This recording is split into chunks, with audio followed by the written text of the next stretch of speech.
السلام عليكم ورحمة الله وبركاته.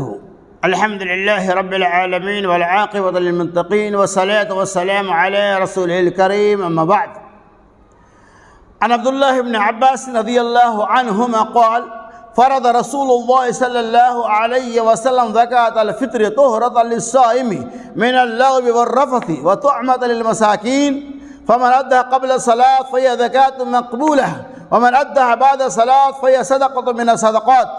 رواه ابن ماجہ و مسند احمد۔ حضرت عبداللہ ابن عباس رضی اللہ تعالی عنہما کہتے ہیں، رسول اللہ صلی اللہ علیہ وسلم نے فطرے کی زکوٰۃ کو فرض قرار دیا، یعنی فطرہ نکالنا نہایت ضروری ہے۔ حالت روزہ میں ہم سے جو فحش کام، لغو کام ہو جاتے ہیں، ہم جو گناہ کے کام کو انجام دیتے ہیں، اللہ تبارک و تعالیٰ اس صدقۃ الفطر کی وجہ سے روزے کے اندر جو کمی ہو جاتی ہے معاف فرما دیتا ہے، دور کر دیتا ہے، یعنی فطرہ ہمارے گناہوں کے لیے کفارہ بن جاتا ہے۔ حالت روزہ میں جو کمی بیشی رہ جاتی ہے، اپنی زبان سے ہم گالی بک دیتے ہیں، اپنی زبان سے کبھی غیبت کر بیٹھتے ہیں، کبھی کچھ غلط حرکات و سکنات کر ڈالتے ہیں، تو اللہ کے رسول صلی اللہ علیہ وسلم کے صدقۃ الفطر نکالنے کی وجہ سے اللہ تبارک و تعالی ہمارے گناہوں کو معاف فرما دیتا ہے، جو گناہ ہم حالت روزہ میں بشری تقاضے کی بنیاد پر کرتے ہیں۔ اسی طرح سے آپ صلی اللہ علیہ وسلم طہرۃ و طعمۃ للمساکین، اور یہ مسکینوں کے لیے کھانا بھی ہے۔ اس فطرہ کے بارے میں آپ صلی اللہ علیہ وسلم فمن ادى قبل الصلاۃ کہ بس جس آدمی نے عید الفطر کی نماز سے پہلے ادا کیا تو گویا کہ اس کا فطرہ ادا ہو گیا، اور جس نے بعد میں ادا کیا صدقۃ من الصدقات، یہ عام صدقہ میں شمار کیا جائے گا۔ اس حدیث پاک سے یہ پتہ چلا کہ فطرہ کا نکالنا واجب الوجوب ہے۔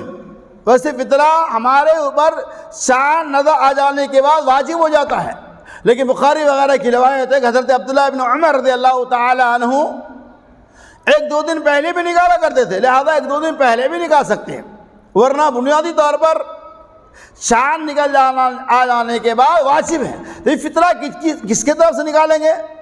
فطرہ غلام، آزاد، مرد، عورت، بالغ، نابالغ تمام لوگوں کی طرف سے صدقۃ الفطر کا نکالنا واجب الوجوب ہے، حتیٰ کہ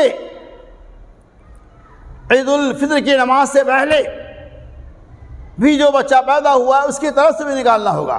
کیوں؟ اس لیے ایک تو یہ ہے کہ روزے کے اندر جو کمی ہوتی ہے اللہ اس کو دور کر دیتا ہے، دوسرا بات ہے کہ طعمۃ للمساکین، مسکینوں کے لیے کھانا ہوتا ہے۔ دیکھیے اللہ تبارک و تعالیٰ کا کتنا بڑا انعام ہے، ایک مہینہ روزہ رکھیں گے، اس کے اندر جو کمی ہو جائے گی اخیر میں اللہ نے فطرہ کو رکھ دیا تاکہ ہماری کمیوں کو دور کر دے۔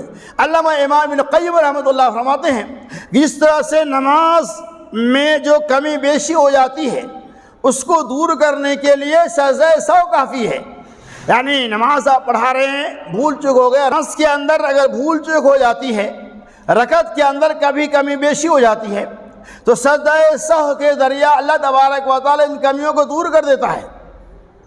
اسی طرح سے علامہ ابن قیم رحمۃ اللہ علیہ فرماتے ہیں کہ حالت روزہ میں جو کمی بیشی ہو جاتی ہے اللہ تبارک و تعالی صدقۃ الفطر کے ذریعہ اس کمی بیشی کو دور کر دیتا ہے۔ لہذا اس سے کیا پتہ چلا؟